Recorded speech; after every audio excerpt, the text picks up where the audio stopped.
What's up? Hopefully we're live. I hope we're live. We're gonna find out. Yeah. It says we're live, so It says we're live, and look at that. We've got some people in the chat. yeah, I'm gonna try to find out. If we're gonna see it. Yep. Yes, you are. Yes, Sweet. we're live. I got comments coming in the window and everything. So far this is working. This is amazing. Welcome to the new breakdown pair. Yeah. This is we're trying out a new streaming software, which is either what like Beef and Barnesy use, or it's very close to what they use. We've been kind of lacking in this department for a while. We've just been kind of setting up our phone, and I had a software, but I was using Elgato, but my capture card died. So let us know if you Let us know if you can hear us. Let us know if you can see us okay. Definitely want any kind of thoughts, feedback, whatever else. So we've got a lot of really cool functions with this thing that if we decide to go this direction, we can unlock a bunch of stuff. So like this, I can make my own background. I can drop videos in here. I can do whatever I want to do. Now it's snowy. We got 4 or 5 inches of snow last night. It's really cold, so that's why we're doing this. That's why I'm streaming in the usual spot, and Jonathan is at his house. Plus, it was a perfect opportunity to try out the software and the split screen and kind of navigate all of that stuff. So absolutely. I mean, we're sitting here complaining about the cold, yet we have somebody from Alaska in the chat. Yeah. I did notice one thing I'm not able to do, and I'm not able to feature the comments on my end. So. Okay, so yeah, I think we can talk about all the stuff on the all the stuff on the back end. So Let me see. I'm going to start playing with some stuff and dropping some stuff in. We decided to class the joint up tonight a little bit. I couldn't get out to get any beer, which we will talk about here in a minute because we've got something pretty cool. But I am drinking. We are both drinking whiskey tonight, courtesy of Mr. Jonathan Hawes. I am drinking West Bottoms Whiskey Company, Kansas City whiskey, and as you can see, I like it quite a bit. Good stuff. I also have a bottle of Lafroig Quarter Cask. So, what are you drinking tonight? I am actually drinking some bourbon, and I got to figure out what I did with it. I put it somewhere. Anyway, here it is. I'm drinking some Jesse James Dupree bourbon. It's not stupid expensive, but it's actually pretty good stuff. So yeah, it's pretty solid. Yeah, it's a giant bottle. Surprise. Yeah, and it's pretty smooth. So I'll trade you the weather. Yeah. Yeah. Yeah, I'm sorry. We're complaining about -1 or -2 wind chills. Let me pull up the chat on my phone here. I didn't feel like having 6 computers with me. Yeah. Yeah, we're running live. Great, actually. I can see it on here. Yeah. Stuff. All right. So I'm going to run through a few things because I set some stuff up. So, first of all, I decided to wear the Belmo Quick Ship in honor of Belmo's 14th and record-setting again major title win at Players Championship on Sunday. Hashtag Team Be Cool Crew. Yeah, it was definitely a very intriguing matchup. It was kind of a dream matchup for a lot of people with him bowling Sean Rash. Yeah, it's exactly what it was, right? Yep, we'll talk some of that. We're going to talk about the stuff that went down in the PBA or in the NFL championship weekend. What a fun weekend! Slightly sketchy things that went on, but I digress. Yeah. Only if you're a Chiefs fan, right? That's right. So, speaking of this, you can use code Rosedal10 or Haas10 to get 10% off a Cool Wick. Boom. I'm gonna have way too much fun with this. So using new flashy things. yeah. I just put up all kinds of stuff. This is pretty cool. Something different. Yeah. This will be fun. Once again, give us comments, feedback, whatever else. Yeah. You can also feature comments. Yeah. What's the other cool thing too? The other cool thing we're going to be able to do too is at some point in time we're actually going to be able to stream not only to YouTube but like Facebook Live at the same time. So we're really going to be high tech. Yeah, we can stream to all kinds of places all at the same time. So we are hashtag be cool people. Yeah. Sorry, had to drop that in there. That was just hashtag old people. I mean, even Beef and Barnsey are even they have the technologicals, and we were down here setting up a phone. So yeah, I know, right? Yeah. So for any sorry, what's that? I said I don't think they sit in the same room either. So no, they do it just like this. Yeah. So cool. Go ahead. Sorry, I cut you off. Go for it. Yep. What does the interrupting cow say? Moo. So anyway, for any of your purchases at CoolWick.com, you can use either of our codes, Rosedale10 or Haas10, to get 10% off anything at CoolWick. So if you add anything to your cart, you check out, this will get you 10% off. We also have a new Facebook group that we started up a couple weeks ago, and actually it's been pretty crazy. There's been a lot of people chatting in there already. We already have a couple hundred members, and things are rocking in there. So if you want to go to Facebook, check us out on the group. There are a couple questions to join. We're trying to just filter out the bots, and so there are a couple questions. You just need to know, number one, who the hosts of the show are.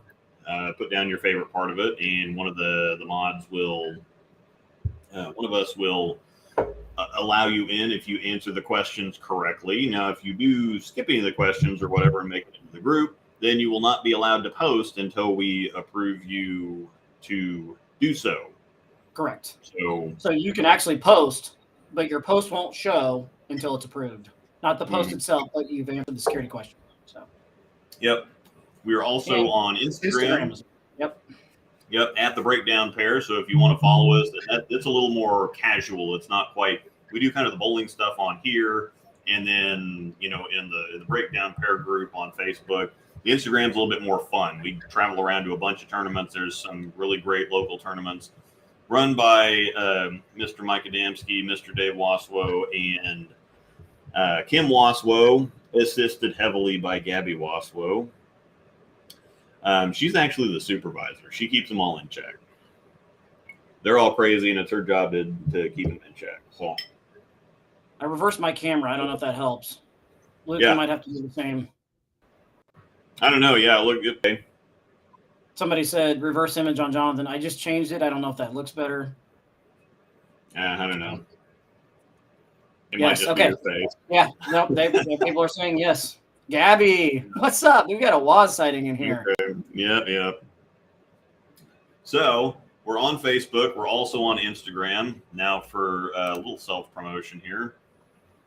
We also have a Discord server at Storm Nation that we all participate in. Jonathan's in there, and we all participate in it. They have 600-ish members, and then we also have a members-only side that you access through Patreon. It's $5 a month.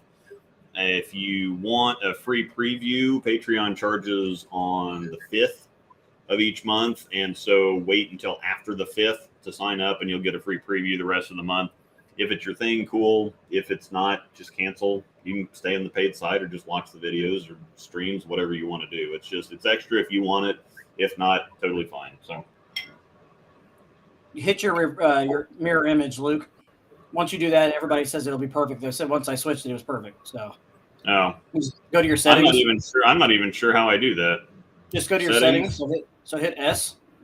You just hit the letter S. Video, mirror camera. Yep. Look at that. Now you look like we're sitting next to each other. Okay, and now they can actually read the stuff on the screen here instead Yes. of everything You actually look like you're sitting in your normal spot too. That's great. Oh, Good looking out. That was look out. So I'm gonna put our code back on the screen for right now. I'm actually going to play around with the layouts here. So let's take us. Whoa, hello. And there's my face. Yeah. Go back to the other one. And there's my face. Yeah. Once again, hope everybody enjoys this. This is something cool that we've been looking forward to all day, actually. Here we go. This is awesome from the wife. There we go. Yep. Cool. Hope everybody else likes it too.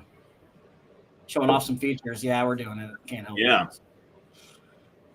Extreme Ginger close-up cam. Yeah.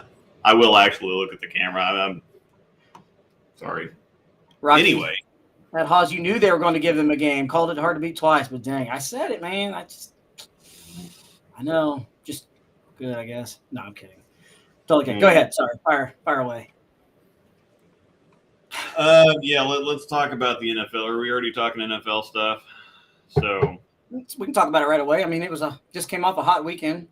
So with Waz in here though, real quick, we had just a quick shout out. The women's only tournament and the mixed doubles tournament that was put on last weekend by the Tour of Kansas City crew is fantastic. I don't know if you all were able to join us during our stream on Saturday last week, but we had a ton of fun doing some commentating. So if you want to go back and watch some good bowling, go check out Luke's stream on that on the breakdown pair.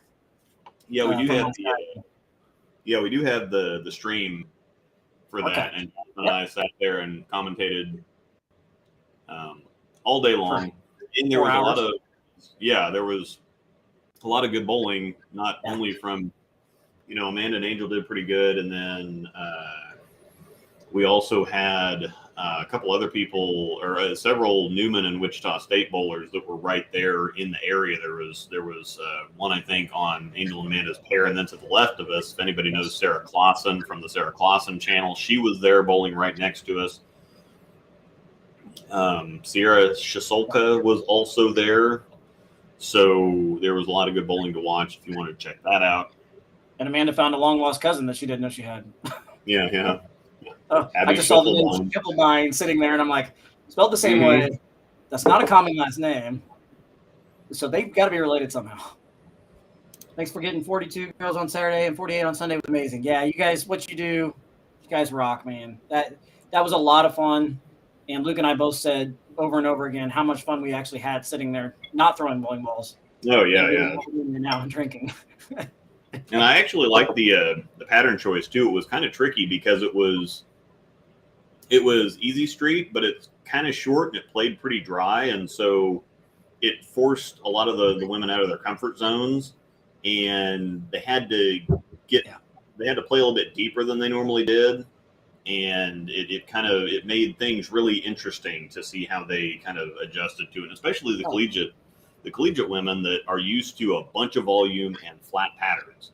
Right. And so, number one, house shot's going to be a little bit different from they have leagues that they bowl too, but they're going to be yes, and they don't yell at me as much. Yeah. And they were all actually also on time. So Mike Adamski has been vindicated. There's never been any such thing as Adamski time. It was always people that show up late time. So when they're still checking people in 10 minutes after the start time, it's not their fault. Yeah. Not Adamski's fault. No, not this time. It's honestly, let's be honest. Yeah. It's a Trevor Baumgartner, Dylan Burns, and a Rodney Carter problem. Yeah. So not only that, they had 42 out for the women's event. Then we had 48 mixed. There was mixed doubles tournament, so we had 48 teams. We packed the house. So that was yeah. We did. Like Angel said, we need to rename it to Rodney Carter time. Exactly. They probably break less lane equipment too. Yeah, they don't. Definitely, nothing was broken. He didn't have to make the announcement. Yeah, honestly, Jason, if that was a men's tournament or just an open tournament, there would have been a lot of urethane. I mean, they hooked so much. I never throw urethane. Purple hammers all over the place. Just give me Purple Hammers, yeah. They were awesome. Yeah, it was a lot of fun. Glad everybody that watched. Awesome. Cool. So, question for you, sir. Your thoughts on championship weekend? NFL? Yeah. Am I going? Yeah. It seemed a little suspect to me that we had the first game, and the Bengals beat the Chiefs, which I'm okay with. I thought the Chiefs were going to win, and it looked like after the first quarter and a half, they were straight rolling over them. I mean, there was nothing. They scored on their first, 3 drives or whatever. Oh, yeah. There was nothing the Bengals could do to stop them. They couldn't score. It was just awful. And then we had the ball on like the 1 yard line at the end of the second quarter, and then got the kickoff. Then we're going to get the kickoff at the start of the second half. Yeah. And they didn't get any points, and then they just fell apart. And It's a little suspect to me that they just suddenly became incompetent, and then all of a sudden somebody said, "Oh, well, they switched up the defense and it confused Mahomes," and I'm like, "Well, that doesn't happen." Right. So I mean, it seemed a little odd to me. But then somebody else pointed out this has been an Andy Reid thing since he was in Philadelphia. You get into the playoffs, and then all of a sudden they get a lead, and then they play conservative, and then they give it away. So I could actually see that kind of being a thing. Then I didn't. The Rams were going to beat the 49ers. That turned out to be a pretty good football game, though. Yeah. But it kind of that's the thing is I started watching, I was watching the second half of the Chiefs game. We had left the tournament, and Angel and I stopped at Yard House, and we were watching the rest of it, and I saw what was going on. I'm like, okay, well, this couldn't be any more perfect. This is going to have the Bengals they're going to win on some, last second thing. We've had close games the entire postseason. It's been great for ratings and whatever else. And so then I thought, okay, well, they want the Rams to win too. Right. So that's going to be I thought that's going to be the same story. It's going to be close, and then, or it's going to look like it's going one way, and then the Rams are going to come back and then, just clutch it out or whatever. And I had a hard time buying it. But then, people say, well, if obviously you're a Chiefs fan. So. Well, you are. I'm not. So we're good. Yeah. Well, and I'm not too burnt out. If the Bills won that game a couple weekends ago, I'd have been fine with that too, because I like the Bills team. I like the Bengals team. Whichever teams made it. Tom Brady didn't make it, and the rest of the teams that were in championship weekend, any other combinations would have given us a good Super Bowl. So, I mean, it's fine. I'm pretty excited for Matt Stafford. Come on, everybody. Matt Stafford going to the Super Bowl after never making the playoffs, first time in the playoffs. I'm pretty pumped for that guy. That's pretty awesome. Joe Burrow's a stud. Straight G. Yeah. I said that last week on the show. Joe Burrow is just a monster. That kid's going to only get better and better. He's been a proven winner. I think it's going to be a really good Super Bowl. Rams win, but it's going to be a good Super Bowl for sure. Yeah, and I think I've seen a couple funny memes about it. It's like, well, having Matt Stafford playing in the game and Eminem being in the halftime show is about the closest Detroit will ever be to a Super Bowl. Yeah, and then, all the '90s parents that are like 30 plus now are going to be showing out straight G mode. Yeah, they're going to be freaking out. Yeah, there's a bunch of 40-year-old rappers going to be on the halftime show. I'm geeked out. I'm happy.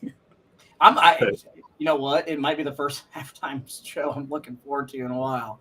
Yeah. So, that's pretty good. We got to also talk a little bit real quick. The Chiefs halftime. I don't know. Did you see the halftime of the AFC Championship game where they had Walker Hayes? Somebody must have had the speakers or something right behind the halftime show on the sidelines, or that CBS just did a bad job of drowning out the background noise. But literally, you could not hear anything at all. All you could hear was the Walker Hayes Applebee's song in the background, whatever you call it, but it's literally all you could hear. Stafford used to comeback games, always behind in Detroit. Yeah, well played. Well played. Yeah, that's good. Well, and they said for Burrow too, it'd be the first time if he wins the Super Bowl, which he's going to at some point. It may not be in a couple. It may not be this year, but it's going to be sometime. Said that they've never had a Heisman winner, a national championship winner in college, and a Super Bowl winner. So he would be the first one to ever do all three of those. Yeah, that would be pretty dang impressive. Not gonna lie. Yeah. So, with all that being said, what is your pick for the Super Bowl? I think they want the Rams to win it, so I'm going to go with the Rams because I'm on the conspiracy theory kick. We've been bowling and we had a couple drinks, and then I didn't see the halftime thing because we were driving on the way to Yard House, and then I got to Yard House and I saw where things were going, and so I started getting on Facebook going, oh yeah, this is that, and what I said, the Rams are going to win. I don't even care. Sorry, 49ers fans, you're just not going to win because they want the Rams in the Super Bowl. They don't want the 49ers there, so the Rams are going to win. And of course, the Rams won. Maybe we should find a way to do a cool giveaway for the Super Bowl of some sort. That's what I was actually thinking. So we could do a pick the number closest to the number. Yeah, it's probably going to be one of those things. Pick the winner. So we'll have to do it two ways. You'll have to pick the winner and then give us a total score. Yeah. Then we'd have to figure out some kind of a tiebreaker. We will post it on Facebook, though. We'll post it on Facebook. We'll also talk about it on the show, but it'll have to be something on Facebook. We can put it in the Breakdown Pair group. So we'll tell you right now, if you want to go sign up for the Breakdown Pair group on Facebook. Here it comes. Yeah. It's the Breakdown Pair, and then you'll see it on Facebook when you search it. In parentheses, it says YouTube show. So that's how you know it's us, but it is the Breakdown Pair. Yep. So we will put something up. I would say we'll probably each give a jersey away. Yeah, absolutely. I'll give one away. We'll give a couple of them away. Yep. Yeah. Yeah, we'll each give one away. We'll figure out the rules, but probably something like, pick the game, final score, and then the tiebreaker would be total points or something like that. So it's gonna have to be something like closest to the number, something like that. We're not gonna do the whole if you gotta hit it spot on, somebody's gonna win a jersey. Yeah. We're giving stuff away. We just gotta figure out how to navigate the ties if there are any. So I'm in my wife's craft room, and she's covered up her shirt press back there. She's got it looks like just a giant ghost in the background. Sorry. Mm-hmm. I'm in my basement. Yeah, at least Detroit hosted 2 Super Bowls. Hey, that's great. He's not wrong. Yeah. He's not wrong. But yeah, either way it goes, I won't be disappointed. I mean, it's going to be a good game, and whoever wins is going to be cool because Joe Burrow's awesome. The whole team is awesome, and then Matt Stafford's been around forever, and it'd be really cool. Yeah. Their head coach is kind of young, and they've got kind of a younger team, but it's one of those kind of Tom Brady situations from a few years ago several years ago with the Patriots when it was him and a bunch of people you've never heard of before. So either way is going to be cool. I'm not going to be disappointed at all. Yeah. And don't mind me if I keep looking up this way. I've got the players on right here above me. So we can kind of segue right into that too. Yeah. Since this is a bowling show, I suppose, even though we're drinking whiskey and talking about we are the Breakdown Pair, so we'll break down everything. It's time for a little more sauce here. Don't mind me here. Anyway, cool. All right. So, we can talk a little bit about the Players' Championship from last weekend. They've got the U.S. Open qualifying going on right now. Today is day 2 of qualifying for the U.S. Open. Yep. But the Players' Championship, in the first, there wasn't anything terribly interesting early, and I watched the show, but I don't remember a ton about it because it just, it was Graham Fogg, Tommy Jones in the first match, And then we had Arturo Quintero in the second match. Then the winner bowled Belmo, and then the winner of that bowled Sean Rash. So I can't even remember who won the first match because it wasn't anything. Well, I think it was Graham Fogg. He left a little bit early, and then it went away. Yeah, it didn't. Again, those guys both ran over their regions when they did the regional qualifiers to get onto the show. They ran over the regions, and then they just won their. They ran over qualifying, and then they won their championship match to get onto the big show or the main show, and it wasn't close for any of it. I mean, Tommy Jones shot 268 in the championship match of his regional finals. So, plus what he did just in qualifying for in his region, he went absolutely nuts.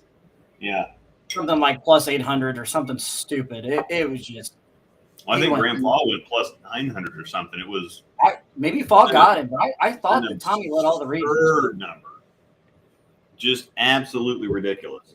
I really hope that they keep that format for the players, though, because I really enjoy it. Because it gives a chance for a lot of players that you don't see all the time to, you know what I'm saying, to get there. That's why you've seen some Bailey Maverick, Tyler Cortez Shank. I mean, Graham Fogg is a major player. He's a major winner, but he hasn't been on a show in a long time. Patrick Dombrowski. I keep going. It's Arturo Quintero.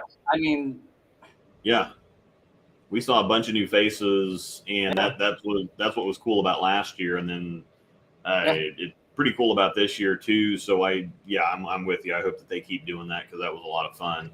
Heard something that they're not going to do it anymore. They're going back to normal format. And I think that's I heard somebody saying that it might just cost them too much to do the whole shebang or the whole. I mean, it's a lot of managing 5 different regions and then the final shows from all those places. And I guess they did the final shows all at the same place. They did them all at the same place. The equipment stayed up. It's probably a lot in the cost that comes with all the regions is my guess.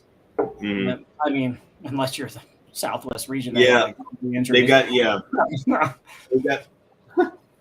to have people in 5 different places at the same time. Yeah. And so from a logistics standpoint, it just doesn't work out. They've got to find a way to do it. Even if they allowed guys to enter in other regions, in my opinion, guys would do it. If they had to do it different weekends. Didn't expect Graham to lose after look. Yeah, I agree. Show was scripted, obviously. Yeah, Jason. I would. Or they cancel league tonight. Yeah, he might be. No. I thought I saw the Western. This is an inside joke, by the way, for the people watching. Here it comes. Here it comes. Yeah. Are you doing the one I think you're doing? Come on. I have to.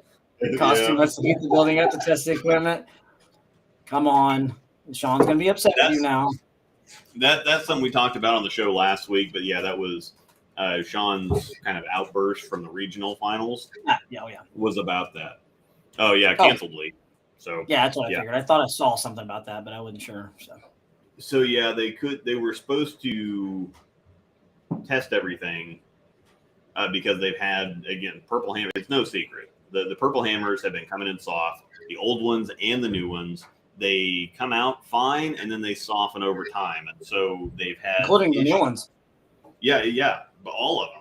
They start out fine and then they get softer over time. And so they were supposed to do a bunch of durometer testing to make sure that they were the right hardness because if stuff is softer than it's supposed to be, it's going to hook more. And it gives the Purple Hammer is already pretty good to begin with, and it just hit harder, right? Yeah. Well, the softer they get, the better they get. Yeah. And it was kind of an old thing. People used to soak bowling balls in the 70s and 80s in acetone to soften the bowling balls though. Smart. So it's definitely not anything new for softer bowling balls to react better. That's why they have hardness specs on them. I hear dogs. Yeah. So the issue there was that they couldn't get the the durometer to test right. And so they just decided, well, we're just going to grandfather everything in. If we eventually get this stuff working, cool. But if we don't, everybody can bowl with everything and whatever else. Well, they eventually got it working and 8 balls failed, but they let them use those illegal balls anyway because they had already told them, like, well, it was too close to game time for all these shows for them to just say, oh, well, okay, it's an hour before the show. We're not going to let you use this ball now. Right. So they thought that was unfair. Of course, Sean Rash thought that the whole situation was unfair. And I get his point, though. I get his point. I really do. I do, too. I mean, if it's illegal, it's illegal. And because it came down to temperature, didn't it? They couldn't get the balls to temperature? No, they couldn't. Wherever they were testing it, they couldn't get the machine to temperature. I don't think it was the bowling balls. I think it was the machine that they couldn't get calibrated or something. So it was giving them wonky readings. And by the time that they got everything all figured out, it was too late in their mind. And, in Sean's mind, he already doesn't really like urethane to begin with. And then they've had enough problems with the Purple Hammers for long enough now that this isn't something new or this isn't something specific to the Players' Championship or last weekend. This is good. This is going back like a year or two. So it's been something that's been going on for a while. So it makes sense. Norm Duke confirmed a few people on tour are not happy with the purple. Just Rash is very vocal about it. Sometimes maybe it takes somebody to just step up and say something. And he probably felt at the time that's the right place to make the decision because everybody's going to talk about it and everybody's going to hear it. Let's be honest. I mean, Rash is a fiery guy, and there's nothing wrong with that. And I can almost bet that he made the comments that he did at the time that he did for a reason. Well, and again, you think that they want everybody to be professional and whatever else, but the two of the most famous attention-getting things in recent history, they're still talking about who do you think you are? I am. Oh yeah. They're still talking. So there's a lot of blurred out curse words in that. I mean, he said it again when he had been drinking a few. Yeah, but I mean that's been 10 years ago now. That was the U.S. Open in 2012. I think it was the U.S. Open. Yeah, because it was number 5 or something. He had to make that shot for number 5 10 years ago, and people are still talking about it. It's still a meme, whatever else. And then the whole plastic bottle thing with Sean Rash and Belmo, that's almost as old. I believe that's 7 or 8 years ago. And there was somebody had a sign in the stands that had a picture of a bottle and says "Crinkle Crinkle" on it. I did see that. That's great, by the way. So yeah, that was hilarious.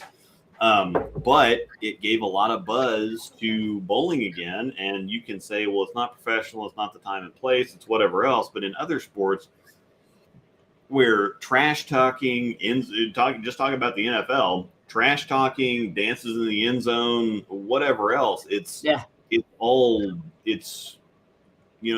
press is good press. And I think this is one of those things that, we need to keep this hush hush and, under the table and whatever else, but it gave a lot of buzz, and there was a lot of people watching on Sunday Saturday. Was it Saturday? Saturday, yeah. Saturday. Yeah, because we watched. After going to Brewbaker's, which was amazing, by the way. That was really good. Shout out to Adamski too for even telling me that was pretty good. Kendall, that's actually become the boom thing has become a meme already. We actually have it as a command in Discord when somebody gets shut down. Boom! So I like it when Belmo does the boom. Yeah. Especially when he walks off. So, yes. Sorry. Well, this is how many of us have heard worse in league? Yeah. I've heard worse, not even just in league, but I've seen worse. This is exactly what happened. So they didn't test anything. What John said, can't wait for them to test and fail someone's ball that they used for qualifying to make the show. Let's see that blow up from everyone just out of the show. That's actually what happened here. Because they used all this stuff that they used in the regional qualifying and the shows there. The people that made it to, or all the people that made it to the final shows. So they had all the final shows in the same spot. So you did the qualifying, and all the final shows were in the same spot. So they had, was that 25 people there for the regional, the final shows, or how many? Yeah. There was 5 regions. Yeah, there was 5 regions. So they had 5 Yes. final shows. So all 25 people were supposed to bring everything that they used. Just outside of Dallas, right? Yeah. But they were supposed to bring everything that they used, and they were going to test everything before the final shows and then before the grand final, basically, to make sure that everything was legal. And they tested stuff way too late. But again, there was 8 balls that failed before they did the final shows. And they were all urethane, right? Yeah, they were all hammers.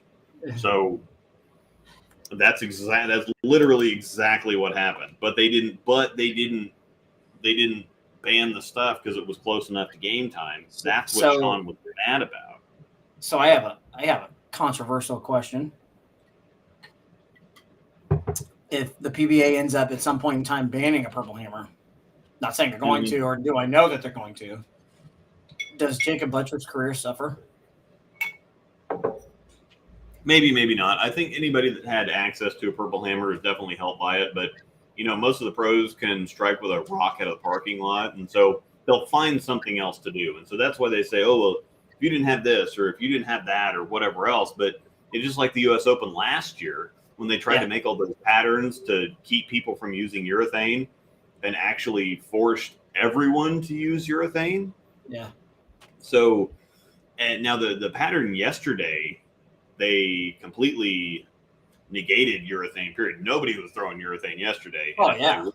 It was a terrible idea because it was 45 feet, like 25 mils, and all they had was one strip right up the middle. So there was it kind of looked like it was USB-C was giving them the finger. Yeah, there was nobody throwing urethane yesterday. No. However, so that was the situation with that. Here's the other funny thing. So going back to the show, Graham Fall won, and then Arturo Quintero won the next match, which was not really very close. Right. And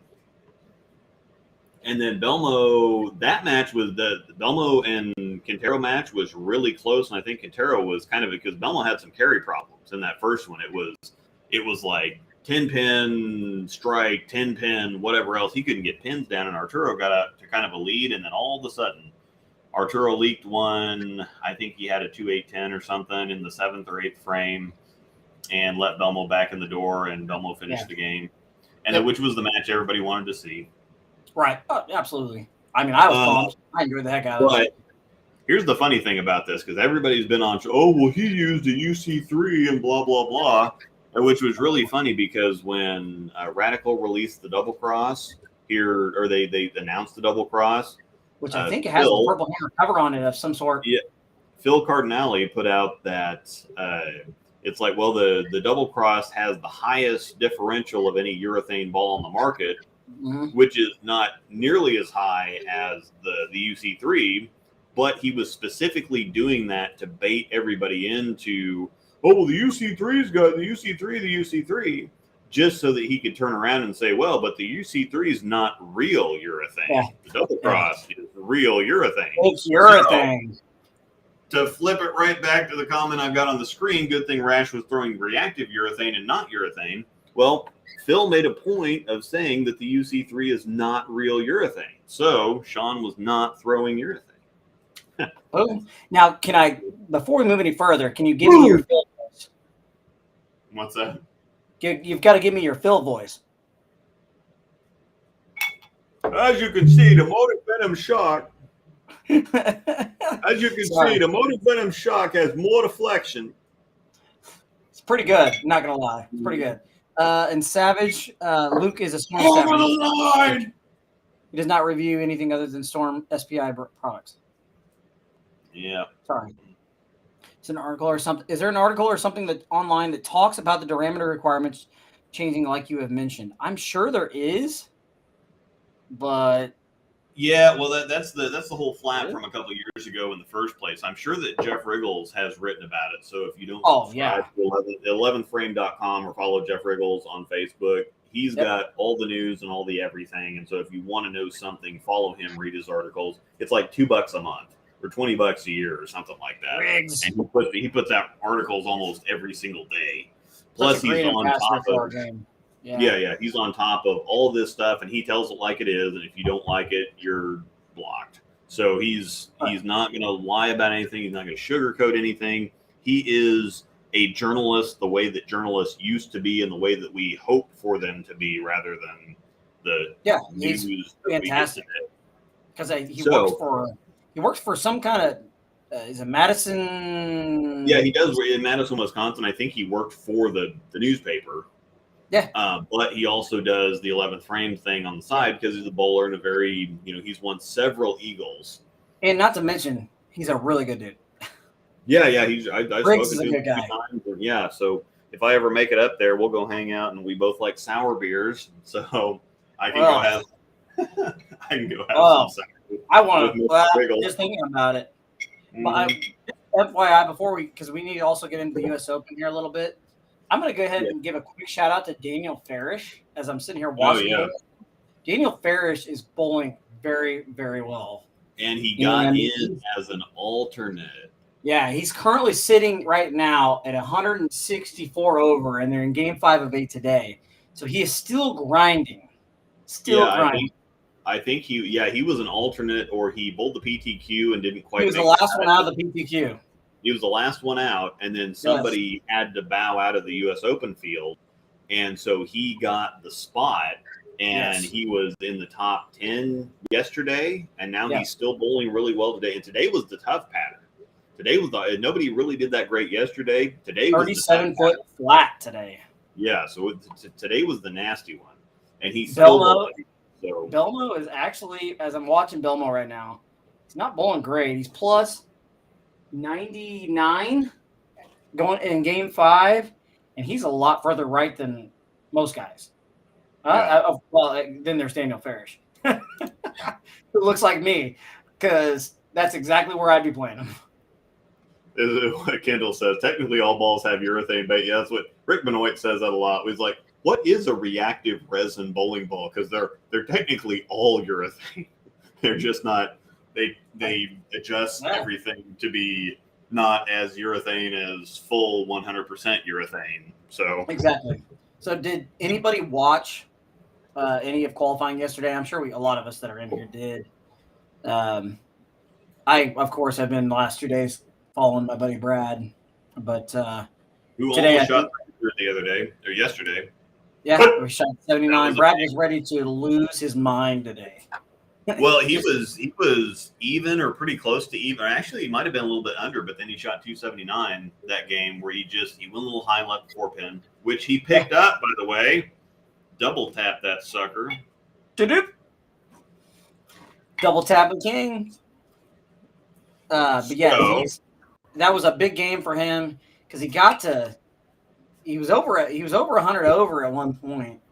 And kind of fell back to the pack a little bit the last pair. He just didn't have much. I think he got to he ended the day at 80-something.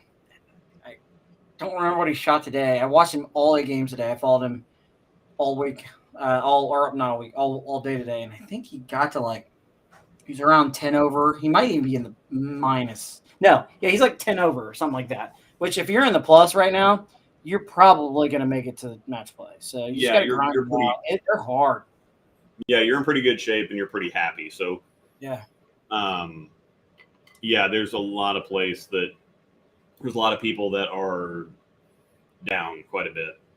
But finishing up the recap of the players, that was kind of the match that everybody wanted to see, and it was they were both kind of on the struggle bus. It wasn't anybody had one clear advantage. Sean threw a couple bad shots on the left lane. And Belmo made one of the most ridiculous decisions, moves, whatever else on the shot he needed, because the left lane was bad for both of them. It's not like Sean just had opens when Belmo kind of made spares out of bad shots. Right. That left lane, was nasty for both of them, and Sean just threw a couple a little too hard.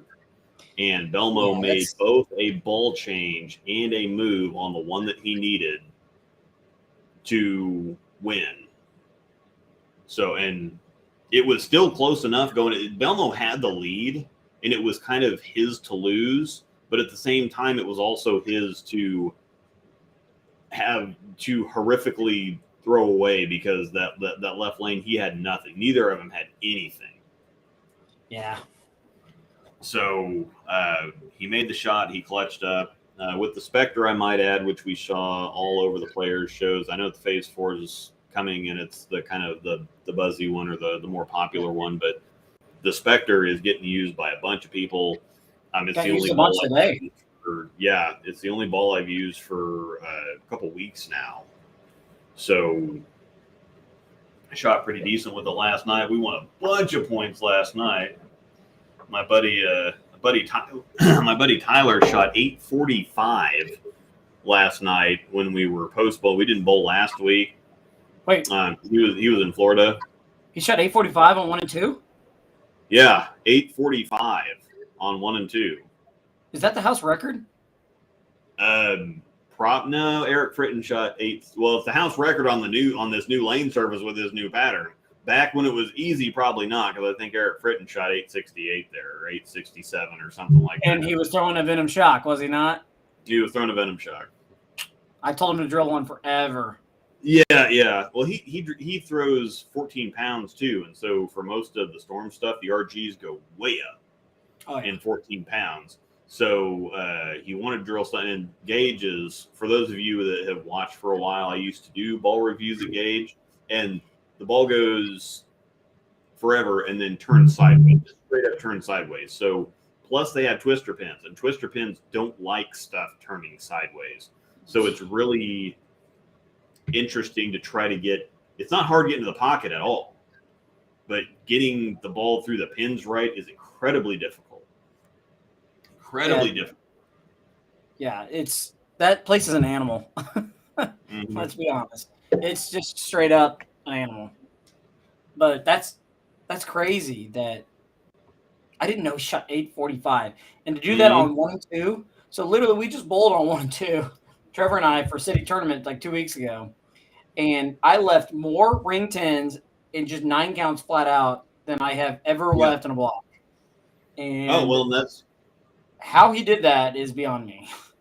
I don't know. That's what happened to me and his dad, because his dad is left-handed too on bowls on the team. I had 10 or 11 7-pins in that set, and his dad got tapped the whole time too. I shot like 640 making up. His dad shot like 650 or whatever. He shot 845, and then the other guy that we had bowling with us almost shot 700. He shot 690 or something, but the two righties did okay and the two left. But then we flip over to the other pair. We went to 21 and 22, so we were on 1 and 2 making up, and then we went to the opposite end of the league. You all shot like 550, right? To bowl our regular set. Yeah, and then Tyler still shot 720 or 730, but he's had 450 after 2, and he shot 260, 270 in the last game. You went to the higher. Yeah, the front 80 game. And then our other righty didn't really do so hot. He did okay. But I shot 680 or 690 something, and his dad shot 720 or 730. I shot 660 and feel like I shot 1,000,000. So many that's normally what happens, is you feel like you shot 1,000,000, and that's what happened to me too. I had 10 7-pins and shot 640 on 1 and 2, and then I went down to 21 22, and I had 680, but I had 4 7-pins the last game that all came on the left lane. So it was just 7-pin strike, 7-pin strike, 7-pin strike, and so I just could never get anything going. So no, I trust me, I know your pain, man. Like that place is just an animal.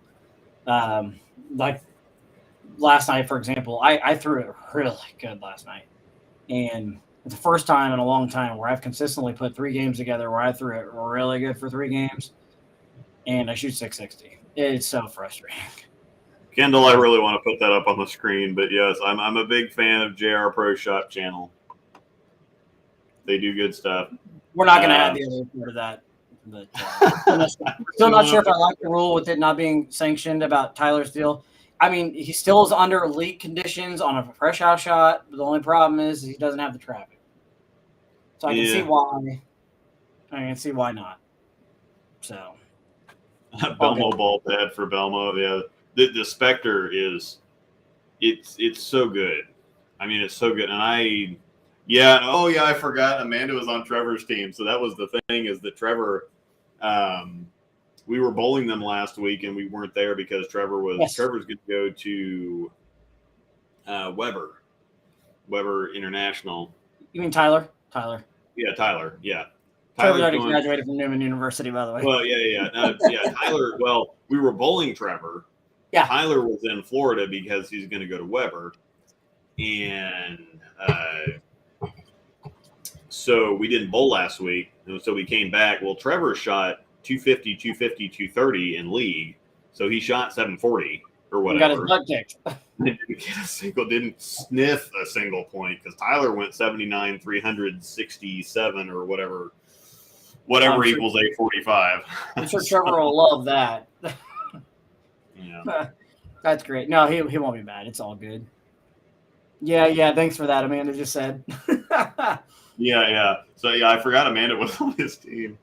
So yeah, we all bowled well. I don't know what spot Amanda was in, but I'm in the 2-hole. So yeah, our leadoff guy is in the 1-hole, I believe. No, 2-hole. Just 2. Grandpa's 1-hole. Yeah, well, because of how badly I bowled in that league, I get 13 sticks a game. So I shot 640 and add 40 sticks on top of that. And then our leadoff guy shot 680 or 690, and then Tyler's dad shot 720 or 730. We shot 2870 scratch for 4 people.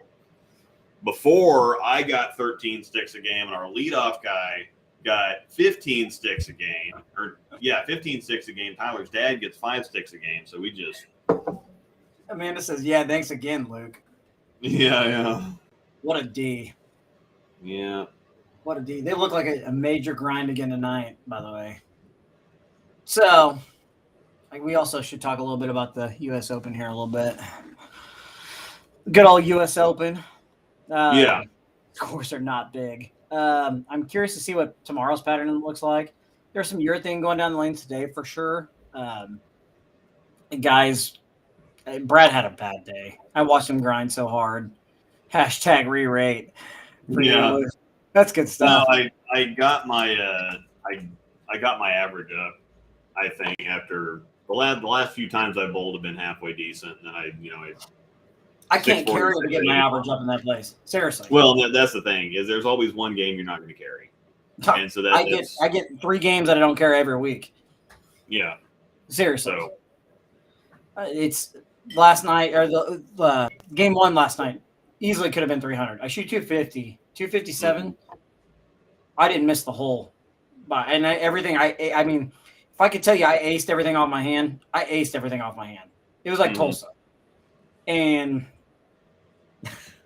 literally blower 9, ring 10, whatever. It just that place is ridiculous, and it frustrates me. Sorry. Yeah. You let it go, right, and you ace it off your hand. You see it. The ball sees the lane right. And just blower 10s or blower 8-9, and you want to see somebody fry out. What do you do?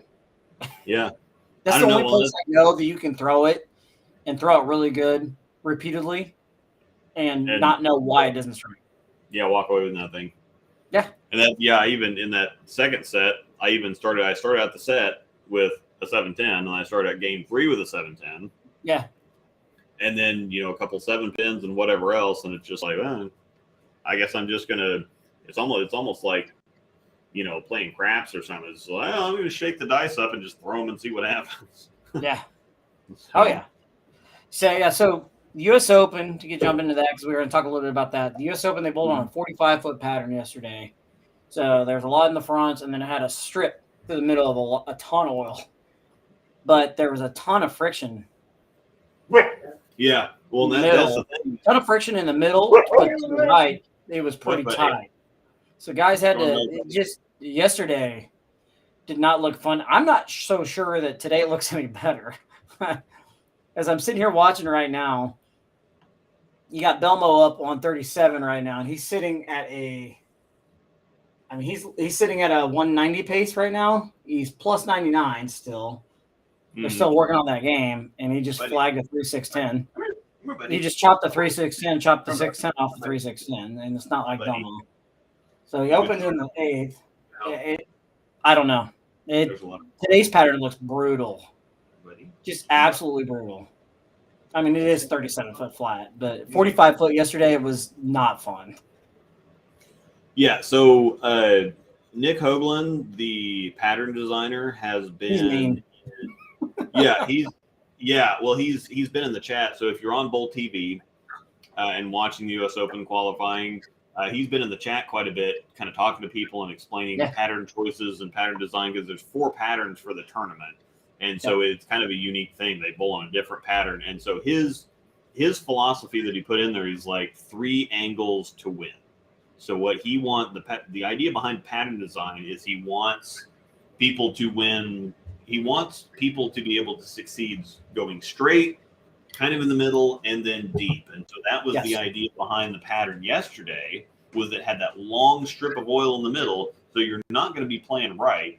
And especially on the right side, because of the track area, the ball's either going to start up and go nuts, or because of the length at 45 feet, if you leak a little bit right, it's just not going to be able to overcome both the oil and the angle to get back. So you're going to have angle issues if you play straight, unless you absolutely ace it every single shot.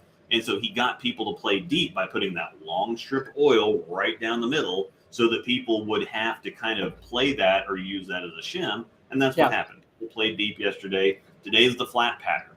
And so you're going to see people playing kind of all over the place. This is the one where you can attack from several different angles. But I tell you what, Nick Hoagland is a smart dude. Like, some of these patterns he comes up with, if you make pros look like this, that's impressive. So, like, Kyle Sherman is sitting at, sorry, my light here, my stream light, he's 136 under.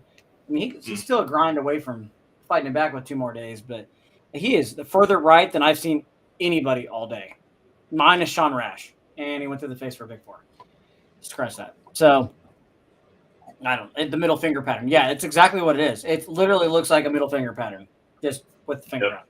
So, and today is just 37 foot flat. I don't remember what tomorrow's is. It's going to take, I don't know. It's hard to, like, Simonson had a big day yesterday, and he kind of came back with a pack today. He fried out pretty good, where he walked up to the monitor, the little the stand, the leg monitors, kind of like they have at Olathe East, and he grabbed it and he's just shaking it. FYI, if you've never followed Brett Spangler on Facebook or on Twitter, follow him, because he's had some of the best posts today on Twitter about fryouts. And somebody posted the one of Simonson. Simonson just literally lost it. Yeah. The fryout 45 foot pattern gave me nightmares. That's going to do it. That's going to do it too. The other thing is that they posted the payouts for it. Yeah, let's talk about that a little bit. Yeah.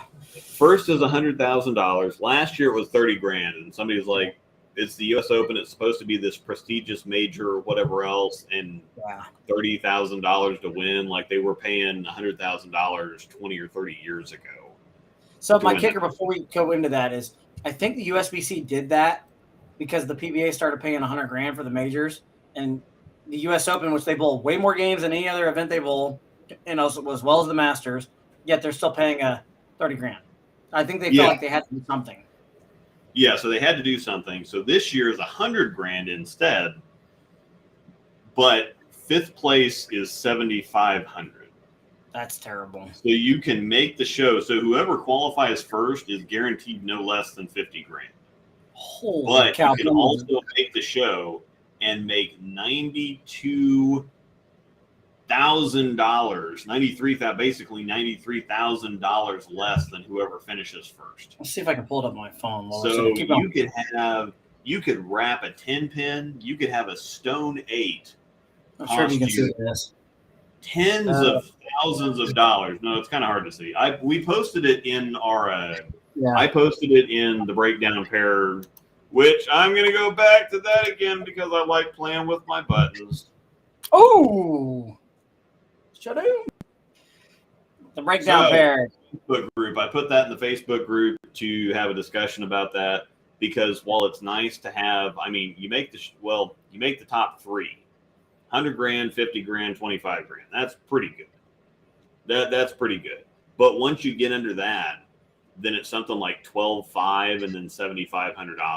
Yeah. And then once you get off the show, so let's talk about this a little bit because some people are saying that it's kind of like, okay, well, feature Kendall's comment there.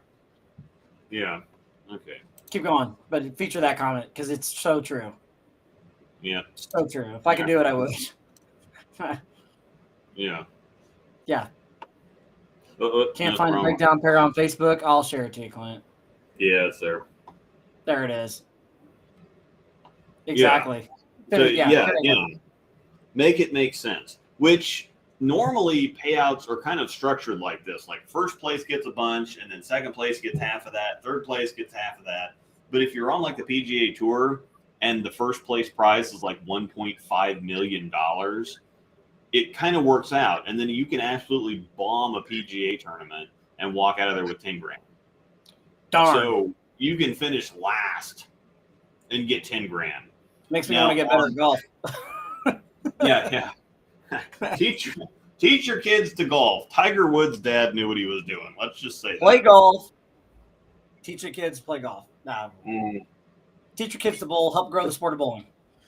So,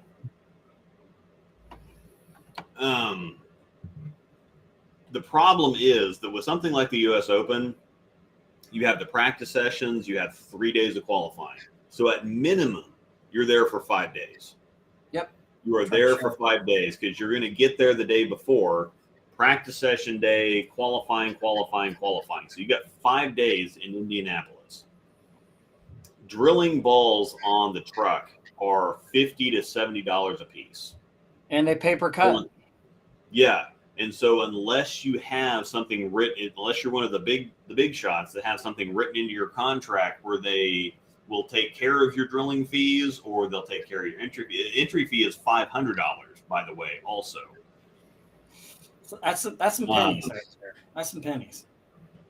Yeah. So what you're doing is your 5 days of expenses at the very least, plus $500, plus you're probably going to drill something. Now, I think at the U.S. Open, you have to check in. Well, that may be a different thing because you have to check in 10 balls. You can only use 10 balls the entire time. And so you check in 10 balls and then that's it. But I think once you get into the cashing rounds, it might be different. You might be able to do some different stuff. So even if, they get a nice keychain for making fifth. Yeah, that's amazing. I just shared the Facebook group link in the chat. Yep. So feel free to jump in there. Yep. Oh, whoops. Wrong one. I paid to get the drill Kyle Sherman's ball incorrectly, 6 of them. That's actually how I'm on Turbo's staff, by the way. Somebody screwed up drilling Carolyn Doran Ballard's ball, and she works for Turbo. She is our rep. She's our staff manager. If you haven't heard that story, I've got a video about that. But they screwed up a ball. I drilled one for her. She loved it, and she said, "Can you do this for me the rest of the weekend?" Nailed the rest of them. Got a contract. So. I mean, I'm not gonna lie, he is the man. Just saying. Toot my own horn. Toot it all you want. Yeah, all you want, not beans. Oh, sorry, I didn't say that. So going back to the payout structure, it's great for them to be able to say there's 100 grand on top, but it was like of those stupid shows that they did over the summer last year where it's the same like 8 to 10 people that they had on all these, like the Clash and the Strike Derby and the whatever else. You saw the same people. Don't even get me started on those. Everything. It was just a bunch of made-for-TV junk that it's like if you get it offered to you, it's like, I'm going to show up. But they didn't. They gave one class. They gave a title away. Yeah, they didn't have very many real tournaments. They just had a bunch of crap. And Kyle so this has a title from a Clash. Yeah. And so now now it's one of those things where they're like, oh, we're paying $100,000 for first, but nobody else gets anything. So if you cash at the U.S. Open, the 25th through 36th spots, the first cash line, you get $1,250.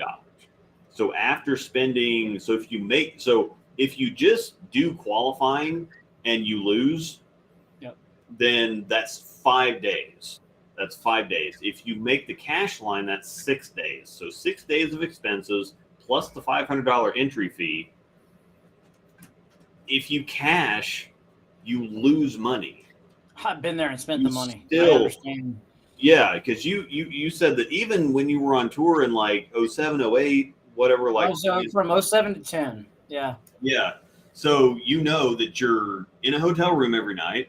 And even if you're in a cheap hotel room that you're splitting with somebody else and you're, eating cheap stuff and whatever else, you're still spending $100 a day. Oh, yeah. 10, 15 years ago. We spent more than that. It's been 15 years, by the way. So you're still spending a couple $100 a day most of the time. So entry fee, expenses. Honestly, on a normal basis, we spent more than that. Yeah. Well, because you've got drill truck stuff, you've got, drilling stuff, you got whatever. There's all kinds of extra expenses. It's not just, okay, well, we're going to go and spend this. We're going to go and be conservative and spend this and whatever else. It's expensive. So literally everybody that makes that first cash line from 25th to 36th, they're losing money. Oh, yeah. So everybody 24th or 25th and under, you're losing money. Once you get above that, then it goes to like 1,500, 2,000, whatever else. Sixth place pays $4,000. So if you don't make the show, sixth place pays $4,000, which sounds like a lot of money, but so people have said, yeah, but that's pretty decent. Well, because they start talking about, well, if you go to any normal sweeper, it's like 1,000, 500, 250, 100, whatever. It's like, well, but that's a 1 day sweeper that you've got side action on, that you drive out to and you bowl and you go home. There's no expense. Yeah, it's a big reason why guys like to bowl amateur, because if you look at a guy like Trevor, let's take Trevor. I know a lot of you don't know Trevor in the chat, but Trevor is an amazing left-hander, throws it amazing. Luke and he'll spot on with me. He's one of the best lefties you've never heard of. He's actually the best lefty you've never heard of. He makes good money doing amateur bowling. Yeah, and he has a good job. And there's no reason for him. There's no reason for him to chase the prestige or whatever. He's one of those people. He's like a Russ Wilson or somebody else that's so good that they don't feel like they have to prove it. Yeah. So exactly. It's one of those situations. There's no incentive for him to go out there when him and Packy can carry Packy in doubles tournaments here. So together and one. Yes. So that's even so Kendall put something earlier. Yeah, there's $90,000 difference between first and fifth, but you go to not making the show, $96,000 difference between first and sixth. Yeah. So they can say $100,000 first prize all they want, but it doesn't mean anything. Yeah. Do backers even exist anymore? Not much money out there. Yeah. Or backers to get their money back. Yes, backers still do exist. Backers still exist, but I think backers exist a lot more for amateurs and gosh, I can't think of the term right now. It's the doubles tournament in Hayes that's coming up, or the Calcutta. Oh, you mean the one that I'm going to Sunday? Yeah, that I'm not going to. But yeah, I'll be bowling in Hayes on Sunday. Hayes, Kansas, a 3-hour drive bowl, 1 day event, 3 hours back. So yeah, there's backers for amateur stuff. I don't know that unless somebody just has a lot of money and wants to send somebody out and see what happens.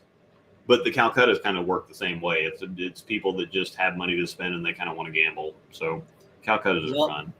And if you're a good, a team like Trevor and Dylan, for people that don't know them, they're both really good players.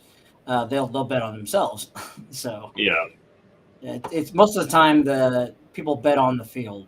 not the field, but players in the field.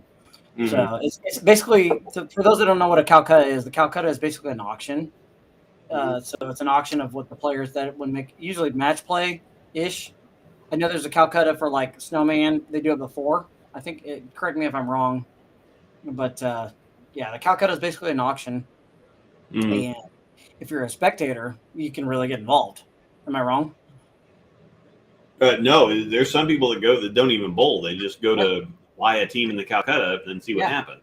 Yeah, some events you can actually get into a Calcutta not even being there, and they'll stream it, and you can still do it. So so it's basically you're betting. You're auctioning off somebody that you think they're auctioning off a team or an individual that you think is going to win or do well or whatever else. Yep. And the more that you think they're going to win, it's kind of like odds, and it's like Vegas odds basically. So if a team is heavily favored to win, if you bet on them, you're not. But this is actually the opposite way around. If you bet on them to win and they win, you're going to win a boatload of money. You're going to pay a lot to buy them most of the time. But say Brad and Kyle are bowling a tournament, and you buy them for $500 or whatever, and they win the tournament, then you're going to get the first place Calcutta prize, which is probably going to be something like $5,000 at a tournament like that. Yep.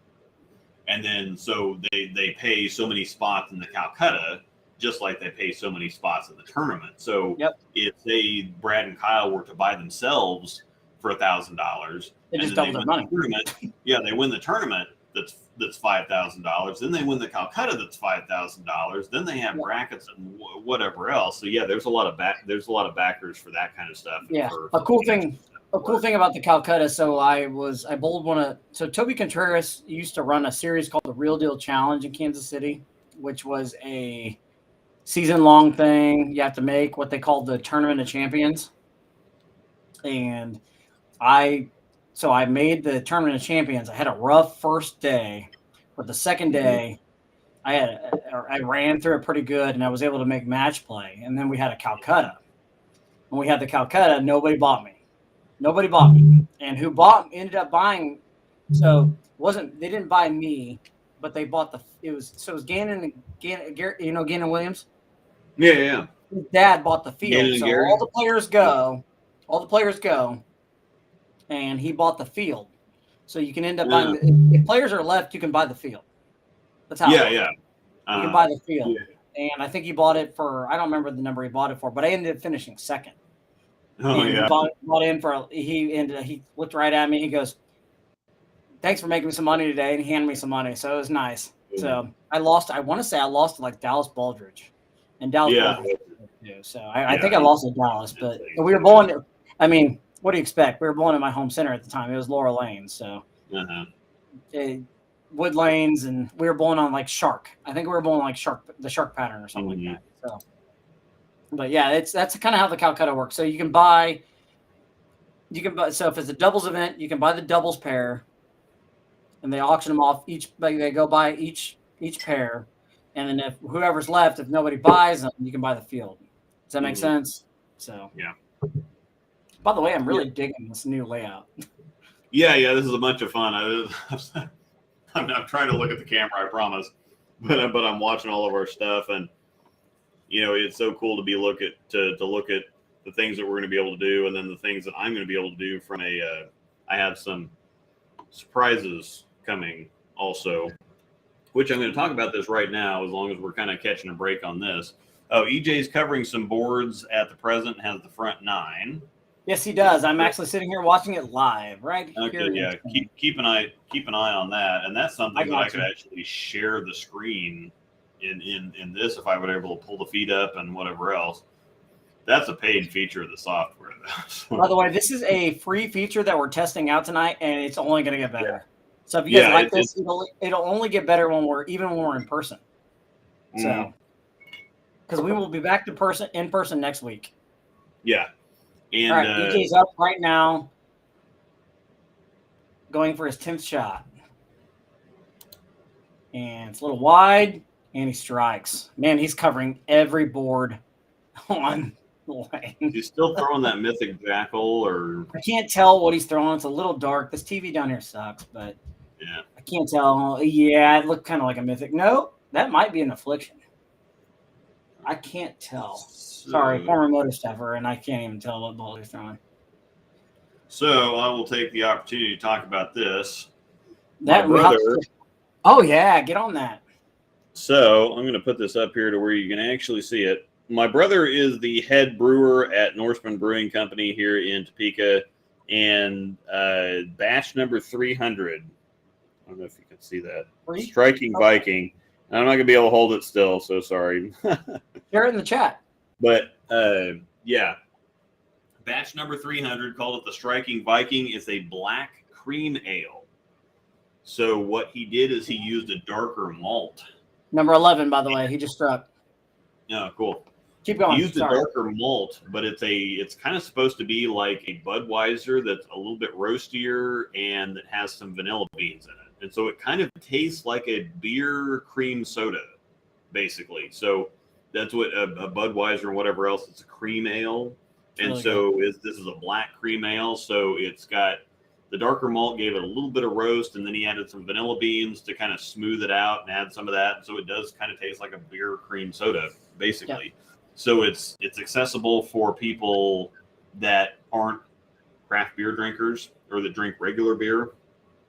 But it's also something really cool for craft people who look at it and say, God, that's dark. And then they taste it. And then it's like, wow, it's so silky going down. It's so easy drinking and whatever else. And so, yeah, what are we looking at there? Are we still waiting on him? Yep. He's getting up right now, of course, doing the, the double jump roller in the USBC tournament. Can't tell. I'm pretty sure he's throwing an Affliction. So, yeah. But the pride, Tobias, it may be the pride. Like I said, the TV down here is pretty dark. Yeah. So, the little TV in my wife's craft room here. In a second, he's still waiting. As you don't know, the PBA double jump rule, you have to let the pair to your left and your right go, then you go. And you have to Go ahead. That actually works out really well. I've only bowled one kind of PBA tournament. When the U.S. Open was in Wichita a few years ago, I bowled the PTQ, and that I was kind of nervous about. I didn't want to jump anybody. He's up right now. Okay. Hang on. Going first 12. And little right. And ring 10 for $2.99. Oh, no. Should we field some questions in here too as well? Go ahead and finish your topic about the double jump rule, because I 100% agree about that. Yeah, it works out so well. There's not any of this, okay, well, you go or whatever else. It kind of already naturally spaces it out, so you don't really get up there at the same time somebody else does. So you let each pair. So as soon as you get up there, whoever's waiting on the pair, it's a pair. So even if you're on, it could be 3-lane courtesy depending on which lane you're on. Yeah. But it's more of a pair courtesy. So the person on the pair to the left or the right goes, and then the person on the other pair goes, and then you go. And so it normally staggers it well enough to where it actually makes it go quicker than even 2-lane courtesy. 2-lane courtesy is kind of annoying. I don't mind it. I kind of prefer to give it, but pair courtesy or the double jump courtesy it keeps everything going so fast because it's a natural rhythm, and there's no guesswork, there's no you go, whatever else. It's just bam, bam, bam, bam. In league, I don't mind it. I'll just do 1 lane. It really doesn't matter. Tournaments, I usually give 2 because money's involved. I'll give you your space. Just do your thing. Same, you give it back to me, I give it to you. The double jump rule, the only problem with that is like when you go bowl a regional, you want to fight people. Because you never understand it. Like literally, most of them don't know. So I have bowled a few, or they don't do it, or they don't. There's a few times that like I've got up ready to go, and somebody just gets up on me, like not even giving me 2 pairs, just like the lane to the right of me, or not the lane to the right of me, not the. Yeah. Anyways, so I'm up on 1, and they get up on 3, and they just go, and I'm like, "What are you doing?" So the regionals are the worst when it comes to that. And I'm not bagging on anybody that wants to try regionals. They're a great training tool, but study your lane courtesy, ask questions, because guys get really frustrated over that. I can only imagine. Super frustrated. Gosh darn it, DJ. I want to so badly, like this is actual motivation. I want to spend a bunch of time practicing, and I just want to make a show so that I can throw a terrible shot and say, gosh darn it, EJ. Gosh darn it, EJ. Daniel, we used to do That's courtesy. all I want. I want one show. I'll do it. I thought he was going to do it here a couple weeks ago. Lane courtesy. We used to do 2-lane courtesy in our big local tournament. Now we just want 1 lane. Someone wants 2, they got to ask for it. So we bowled Waswo's tournaments, the bowler show that was in here with us. Yeah. Honestly, most of us players give each other 2 lanes. Most of us do 2-lane, and if somebody doesn't really want to, I remember the first time when I didn't, a few years ago when I didn't really know Chaz Brewer that well. Yeah. I got up there.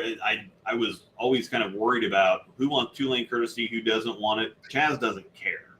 But I got up there and I danced with him a few times, and I'd start going and I'd see him step up there and I'd back off and then throw him off. And eventually he just kind of backed off and he looked at me and he goes like, what are we doing here? And he got kind of upset at me. And I said, I don't care. I don't know who wants 2-lane courtesy, who doesn't. We can go at the same time for all I care. And then after that, he's like, oh, yeah. He's like, okay. I don't care. Just get up there and go ball. So Chaz probably thought that you were wanting the 2-lane, but didn't. Yeah, I don't know. Yeah, he didn't know what was going on because I didn't know what was going on. And so he just danced around for like 3 or 4 games, and he eventually just like, what are we doing here? Are you going to go, or or do you have a problem? Do you want whatever else? And so we sorted it out, and now it's kind of funny. As Wasbo says in here, no lane courtesy. Let's get done. Yeah. Without him saying it, let's get done faster. No, I agree. I understand that. Yeah, that gets him out of there faster. I will always give 2-lane courtesy. Yeah. Let me put my foot on the ball return and think about it a little longer so I can go up there and 4-9. Yeah. Or so 10, whatever else. Should we take the time to answer some questions here? Yep. All right. Fire some questions away in the chat. Also want to know, while we have some time here, please tell us what you think of the layout. So, yeah, we're not together tonight, but also at the same time, we'll be back together next week. So, and we will do the same thing in person. Yeah. Well, and not in person, but together. Saturday, I'm going to go. I was talking about the beer earlier. Saturday, the Striking Viking was released today. So Saturday, I'm at least going to be at Norseman at 11 o'clock streaming. My brother's going to be there to kind of break everything down, talk about the concept, which is kind of fun for a light beer that looks dark. And I've got several pictures and videos and whatever else I took when he was doing the brew day. I was there taking pictures and videos, and that's really all I contributed. But I was there. And so we're going to have him on there in questions and talking about just the general process of actually brewing beer, which is really cool. Yeah. And for any of you local people, I have already talked to several of you before, but if you come out Saturday, your first one is on me up to 20 beers. And so I'm going to pay. So if you come in there, if you come on Saturday and you try it out, the first 20 beers are on me. So your first beer will be on you. It's first come, first serve. So if we have people show up, they get their first beer and then we run out of the 20, that's all. And I'm sorry, but I'm giving you free beer. So if you want to come out and try it. Are we doing a breakdown pair for this, or we could be? Yeah, we could do a breakdown pair at the brewery. Yeah, and that's what I gotta say. If you can make it out, and then you said something about Trevor being there, we're gonna be there. They open at 11, so Jason Nelson, I can have 20. Yeah, you can have 20. Yes, yeah. No, I was trying to figure out how to explain that because it's like, well, it sounds like you can either have 20 of them or you can have whatever else. And for those of you, first beer's on Luke. Yeah, it doesn't have to be a pint. You can do. They have the 5-ounce tasters, which I imagine, some people you don't. If you're used to drinking Bud Light or Miller Lite or whatever else, and you want to give it a shot, either get a sample or get one of the tasters. You don't have to buy a pint because if you don't end up liking it, then you're not taking a couple sips out of it and then having to choke down a pint like Jonathan would be doing if it was a sour. So, yeah, no thanks. And I will say I have Striking Viking. It is amazing. Yeah. So yes, Jason, you can have 20. You'll just be paying for 19. And you may not be able to walk. Let me put it that way. But So it's only like 4.5%. But he did release it tonight. So if you it did come out tonight before Saturday, you can go over and get one. It's just I'm going to be paying for your first one on Saturday. So all you have to do is go up to the bar and say, Luke sent me to try the Striking Viking. Your first one will be on me, and then everything else is on you. So, and also follow Norseman Brewing Company on Facebook. Because they also have a ridiculous looking dessert. My brother told me about this. It's kind of like it's got like chocolate pudding. It's like if you've ever had dirt and worms before. It's like cookie crumbles and chocolate pudding and whipped cream and whatever else. And dinosaur feet, which are gummy dinosaur feet, which I know it sounds a little kiddie, but their food is ridiculous. Their desserts are dumb. They even got James to get off of keto to try the sticky toffee pudding. And he was definitely not sorry about that. No, he was not.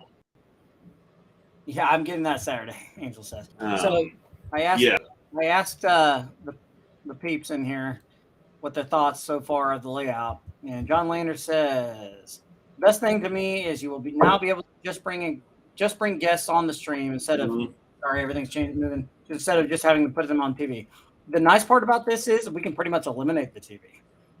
Yeah, we can get rid of the TV because I've kind of got this here. What I think I'm going to do is I'm going to drop this sign down. We can get rid of the TV, and I can put the Rotogrip sign out in my pro shop, and I can stick the Storm sign down here to kind of have that in the background.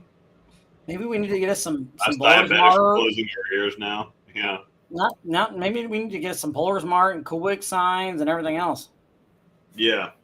Yeah, we can do some pretty cool stuff with this, and we actually tested it out earlier too. So I just popped in something. I sent Jonathan the link. He was able to pull it up on his phone and whatever else. So yeah, we did. We can get guests on the show. So even if they're driving in their car or something, they can just put their phone on their dashboard. And we can talk to them. So yeah, it's pretty slick. We did a test stream before we did this. We promise. So yeah, but it didn't really take much testing or much setup. No, it did not. And we're not even in the full blown. There we go. There's our faces. We're not even on the full blown. Everything we can do with this. This can really get a lot better. So I hope everybody likes it. So please keep telling us in the chats. If you haven't, if you go back and watch this, please tell us later on your thoughts because this is pretty cool because we can still do this exact same thing. With us both in person. So put your logos on the stream around your windows. John Lander, we will. Once again, this is the free version. We're doing a test version of this. After we get through the test version, we will be able to put up the breakdown pair logo. Heck, Luke can even put up my JH logo, his LR logo. Yeah, we can put up all kinds of stuff. We can do all kinds of stuff, man. Yeah. Instead of having the captions and the whatever else, we can have all the stuff be kind of on the screen. Yep. Permanently. Because eventually we'll have our breakdown pair logo and the banner on the bottom. We'll have all kinds of stuff. This is gonna be pretty cool. This is a neat thing and it looks pretty good. So hopefully everybody likes it because I think it's pretty sweet. Considering the last time we did this remote was when I had to sit out for COVID stuff and we did Zoom. Ooh, look at that background. That's pretty cool. Mm-hmm. So, seriously, any feedback on the stream, please feed it in here. Also ask us some questions. What do you know about the new gym by Rotogrip? That can't be talked about right now. Luke will not talk about that. So we'll talk about that later. Luke, thoughts on the book? I know some things. Don't pay any attention to that video that Rotogrip put out because it reacts nothing like that. It actually hooks. You talked about it. I said, don't. Luke's not going to talk about it. And then you talked about it. And use a scrolling ticker like Stu and Barnesy so Luke retakes throne and all specs of YouTube. Yeah, there you go. Yeah. Did you guys get to actually see the countdown? Because I didn't see it on my phone, so I'm just curious. There's Luke, thoughts on the book of Boba Fett? Oh my God. So yes, I actually watched the most recent episode. They put episodes out every Wednesday. The first 4 episodes I liked them fine. They're going to bore the crap out of most people. But then episodes 5 and 6 are ridiculous. Ridiculous. They kind of turned back into The Mandalorian for a couple episodes. There you go. And it's insane. The Wheel of Time is terrible. But go ahead, finish up. Then I got another question for you. Yeah. Go ahead. Explain how we should all have a Spectre. It's ridiculous. There you go. I mean, and that's the thing is I've shredded a couple of things like the Zen Master. I hate that ball. The Phase 4, definitely not a big fan of that either. So when I tell you something's good or I like something, I try to keep opinion out of it and just keep it to the ball reaction. The Zen Master is going to be great for some people. The Phase 4 is going to be great for some people.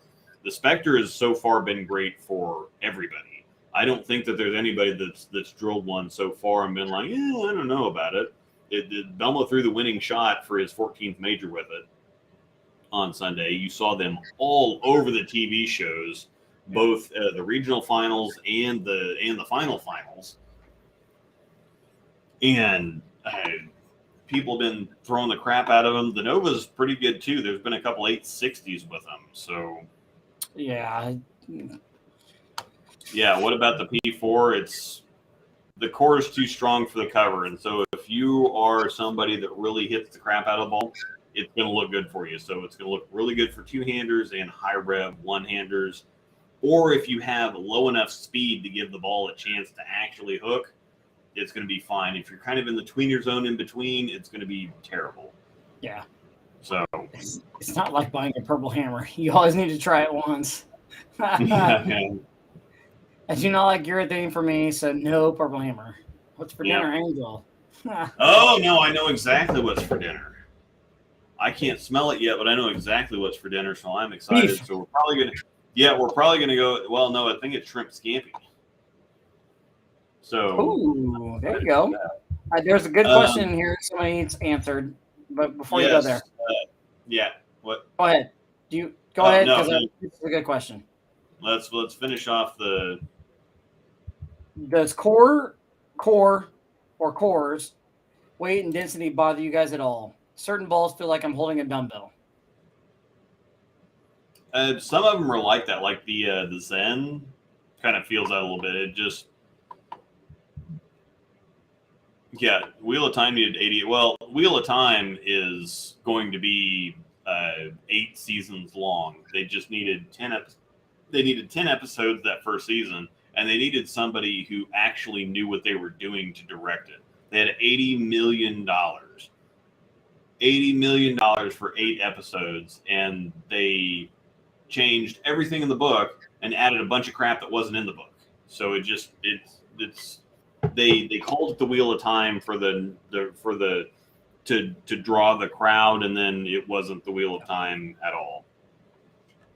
So I don't like urethane for me, so no purple hammer. I like urethane when it looks good. Why are you throwing the urethane ball, though? Why are you throwing that ball? My hammer feels So anyway, let me see. What was the making sure you hit everything. You finished that question on that? The Zen. So I'll ask it again. Does core or cores weight and density bother you guys at all? Certain balls feel like I'm holding a dumbbell.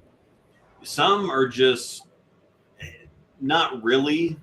It's hard to feel like the extra weight of the core or something because everything, if it's a 15-pound ball, it's a 15-pound ball. But some stuff, when you release it, it feels like the ball is really wanting to slow down and just trying to like actually dig through the lane and underneath the lane as heavy as they roll. Yeah. What are we sipping on tonight, guys?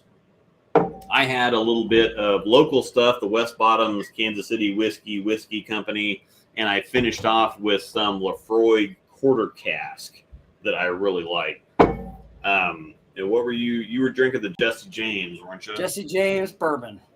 Mm-hmm. Not expensive stuff, but it's pretty good. Good, smooth sipping stuff. So. Yeah. So I really like the way I explain Lefroy to people. It's like chewing on a stick and smoking a cigar and drinking whiskey all at the same time, which I really enjoy. So.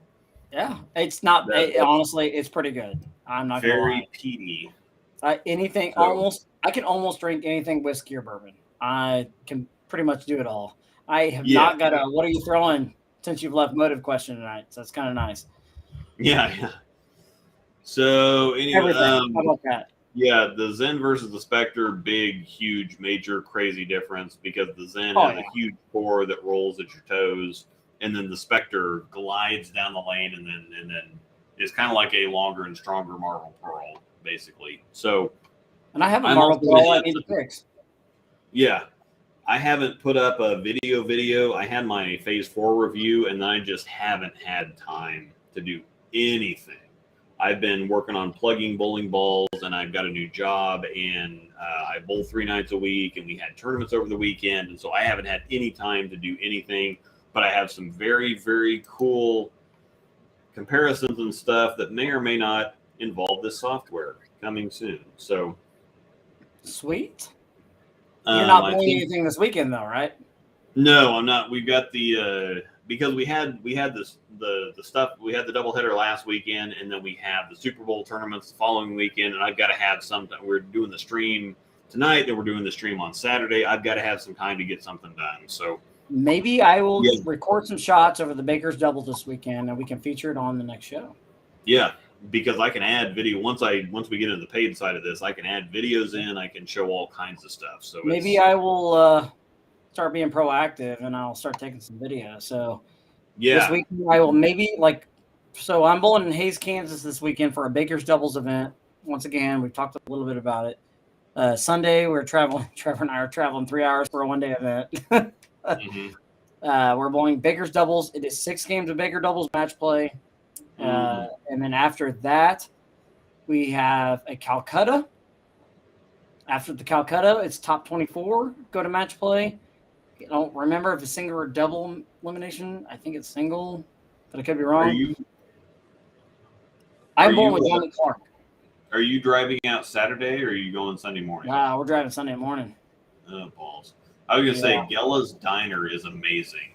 Maybe I'll talk to Trevor and see if we can go out. Gella's Diner and LB Brewing Company is ridiculous. It's basically like a bigger version of my brother's place.